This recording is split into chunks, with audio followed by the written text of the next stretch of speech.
Is it recording? Hey everybody, my name is Matthew. This the video series called God in the Center, and I'm going to be speaking on the power of what we say. The life and death is in the power of our tongue and how we project stuff out. Uh, the first scripture I'm going to read off is Genesis 1 through 3. In the beginning, God created the heavens and the earth. The earth was without form and void. The darkness was on the face of the deep, and the Spirit of God was hovering over the face of the waters. Then God said, "Let there be light," and there was light. You see what he did? He just spoke it, and it happened. Next one's going to be Genesis 1:11. Then God said, "Let the earth bring forth grass and herb yielding seeds, and the fruit trees that yields fruit according to its kind, whose seeds is in itself on the earth," and it was so. So he spoke all that, and he said it was so. So there's a lot of power in like what comes out of our mouth, is what I'm seeing here. Then God said, I'm in Genesis 1:24. Then God said, "Let the earth bring forth the living creatures according to its kind, cattle and creeping things, and the beasts of the earth, each according to its kind," and it was so. The last thing in Genesis I'm going to go to is 1:28 through 29. Then God said, "Let us make man in our own image, according to our likeness. Let them have dominion over the fish of the sea, over the birds of the air, and over the cattle, over all the earth, and over every creeping thing that creeps on the earth." So God created man in his own image. In the image of God he created him, male and female he created them. So he's saying that he created us in his own image, so he was able to speak all this stuff into existence. So I'm going to get further in depth with some of this stuff, but you can see that like what we say, what comes out of our mouth, is very important. So we can create happiness, we can create misery, we can create anything. It's, as long as you're a believer and like that, you believe that. And like speaking negative, I catch myself doing it sometimes. Negative self-talk. Maybe it's best to try to be uplifting towards yourself and towards other people, and not a bunch of this negative stuff. Because when you speak negative things, that's what we was created to do. Created to speak stuff and make stuff happen. And if you try to speak positive things, and I notice more positive things happen for me, anyways, when I speak positive things. Anyways, I'm going to go in here to James chapter 3. I'm going to read the whole chapter. It's a small chapter, but I'm just going to pick up. I'll probably stop in the middle of some of this. James chapter 3. "My brethren, let not many of you become teachers, knowing that we shall receive a stricter judgment. For we all stumble in many things. If anyone does not stumble in word, he is a perfect man, able to bridle his whole body. Indeed, we put bits in horses' mouths and they obey us, and we turn their whole body. Look at also the ships. Although they are so large, they are driven by fierce winds. They are turned by a very small rudder, wherever the pilot desires. Even so, the tongue is a little member that boasts great things." So it's talking about the bits in the horse's mouth and the ship's rudder is all steered, and then it compares them two things to our tongue, to what we speak. So like it's saying that we can direct where we are in life by what comes out of our mouth. A lot of people don't know that or don't understand that, but I'm very aware of it, and it's just something to think about. Whenever you're talking or you're saying stuff like, "I'm never going to do this," or blah blah blah, "This ain't never going to happen." Well, you're speaking that. You're speaking that over yourself. So like, just try to be positive. That's what the message is today. Try to be positive. So I'm gonna go on further. See how the great forest a little fire kindles. And the tongue is a fire, a world of iniquity. The tongue is so set among our members that it defiles the whole body, and sets on fire the course of nature. And it is set on fire by hell. For every kind of beast and bird, of reptile and creature of the sea, is tamed and has been tamed by mankind. But no man can tame the tongue. It is unruly evil, full of deadly poison. Right there, he says it's full of deadly poison. So, like I've been saying, we can poison ourselves by what comes out of our mouth. That's what it says right here. I'm gonna keep reading.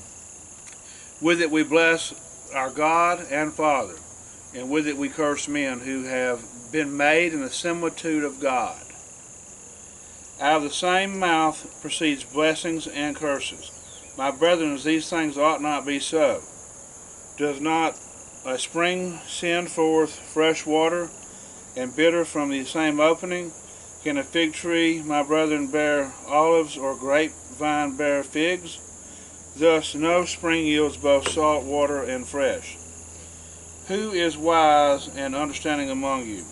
Let him show by good conduct that his works are done in the meekness of wisdom.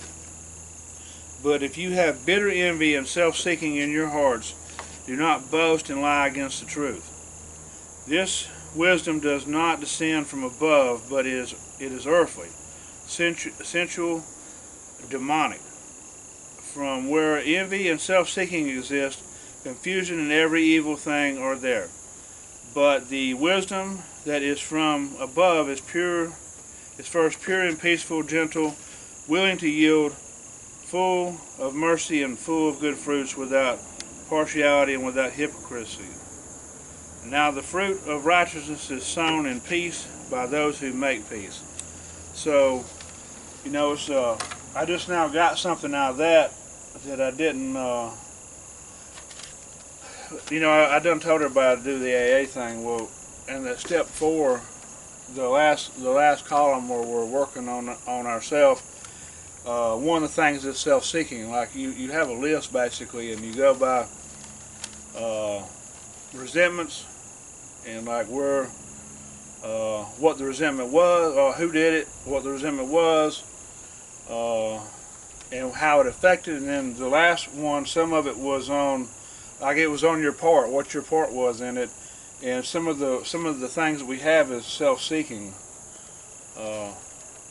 I think that a lot of us don't realize how self-seeking we are until we actually do that list. I didn't really realize how much I was until I did that list. I just know that I'm so glad that God's given me another opportunity to get in front of this camera, and I'm still having to work on my tongue. I mean, it says no man can tame it. That's what the Bible said. So the best thing we can do is just try to do the best we can with what comes out of our mouth, because it says no man can do it. So it must be true. No man can tame his tongue, and we can do the best we can with it. But I got 3 more scriptures that I hand wrote right here. This is where Jesus came into play. I'm going to read out Luke 23:32 through 34. There was also 2 other criminals led with him to be put to death. And when they had came to the place called Calvary, there they crucified him, and the criminals, one on the right and one on the left. Then Jesus said, Father, forgive them, for they do not know what they do. And they divided his garments and cast lots. Even in all that, Jesus told God to forgive them, because they did not know what they was doing. So, and I fully believe that these people would not have crucified the Son of God if they knew that he was. They had blinders on.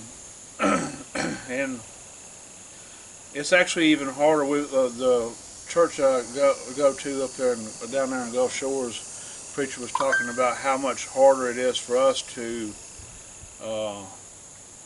believe and trust in God, is it because he was talking on when the disciples was in the boat and Jesus was asleep, and they feared and they didn't think that he had their back, and like they was with him, they lived with him. How much harder is it for us? It's a difficult task. Some people will never believe in God, and I really pity them people. Now I'm going into Luke 23:39. Then one of the criminals who were hung blasphemed him, saying, "If you are the Christ, save yourself and us." But the other answering, rebuking him, saying, "Do you not even fear God, seeing that you are under the same condemnation? And we indeed justly, for we receive our just due rewards for our deeds, but this man has done nothing wrong." Then he said to Jesus, "Lord, remember me when you come into your kingdom." And Jesus said to him, "As well I say to you, today you will be with me in paradise."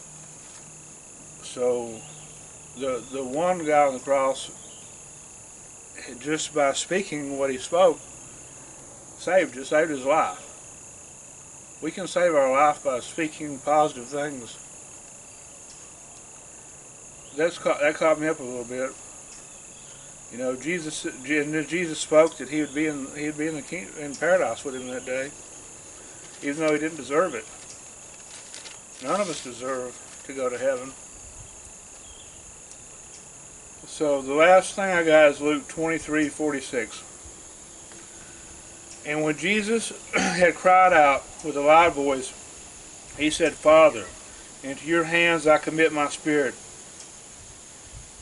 Having said this, he breathed his last breath. So the words we speak is so powerful that Jesus commanded his spirit to go into heaven that day. Like he was sitting there hanging on that cross, and the last words he spoke was to ascend to heaven, and that's what happened. He spoke that. So I don't know if any of y'all got anything out of this, but like I know I did, especially that last thing about I wasn't even expecting to crack up with that, but like that sort of brought some tears to my eyes, you know, knowing that one of the thieves was mocking God or Jesus, and the other one was taking up for him, and just by him speaking what he spoke, he got into heaven that day. And just be careful with your words and like how you talk to people and the stuff you say about yourself, because we was made in the image of God. Just like I read all that stuff, we was made in the image of God, and we have the power. You know, it says we have to have the faith of a mustard seed, which is very small, and you know that preacher was talking about that last couple Sundays ago too, that like the mustard seed grows into a great bush. That's the way our faith is. Our faith it starts off like very tiny, and the more we get into this Bible, which I haven't really got into it just lately, I have. I mean, I've been going to church for about 2 years again, but like actually reading, I'm really bad about doing that, and I've been sort of making myself do it, and eventually I'll just want to do it, you know. And God spoke to me to tell me to start doing these videos again, so I've got to start reading. If I don't do it, then I won't know what I'm doing when I get up here. So just think about it, about what I said about speaking positive words towards yourself and towards others, because your words mean way more than you know. God bless and have a good day.